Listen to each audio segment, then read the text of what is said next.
अस्सलाम वालेकुम guys, this is from play store gift. இங்க பாருங்க, கொஞ்சம் கொஞ்சமா நாங்க வந்து ஒரு கொரியர் வந்து ஃபினிஷ் பண்ணியிருக்கோம். அபிலாக்கு 2 கை, எனக்கு 2 கை, மொத்தமே 4 கை தான். இது 4000 வேலை சொல்றீங்க. ஓகேங்களா? என்ன தெரியுமா, sister key chain offer, sister பசிலுக்கு தீபாவளிக்கு போட்டனே, அப்புறம் என்ன sister Saturday Sunday combo combo அது போட்டுட்டு இது போட்டுட்டு நாங்களும் எல்லா மெசேஜையும் ரிசீவ் பண்ணிட்டு அப்பப்போ ஒர்க் தாங்க பண்றோம். பட் 2 பேர் இருக்கிறதுனால எங்களுக்கு ஒர்க் கொஞ்சம் டைம் இல்லை. ஓகேங்களா? ஸோ வந்து கொஞ்சம் பொறுத்துக்கோங்க, எங்களுக்காக நிறைய பொறுத்துக்கிட்டீங்க, இன்னும் கொஞ்சம் பொறுத்துக்கோங்க. இங்க பாருங்க, குப்பை குளமா இருக்கு கடை, கொஞ்சம் அனுப்பிடும். ஓகேங்களா? ஸோ அஃபிலாவும் ரொம்ப, அதுக்கும் பார்த்தீங்கன்னா ஒரு 250-300 மெசேஜ் இருக்கு, அது ரிப்ளை பண்ணோம். எனக்கு சுமார் 1000 தான் இருக்கு.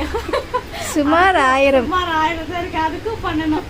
ஸோ வந்து வேலையும் பார்த்துட்டு ரிப்ளைவும் பண்ணணும். கொஞ்சம் எங்க கூட சேர்ந்து கோஆப்ரேட் பண்ணுங்க. இது வரைக்கும் இவ்வளோ லேட் ஆனது கிடையாது. ஓகேங்களா? ஆஃபர்னு அள்ளி திணிச்சிட்டீங்க. ஓகேங்களா? அதுல நாங்க வலையில சிக்கிக்கிட்டோம்.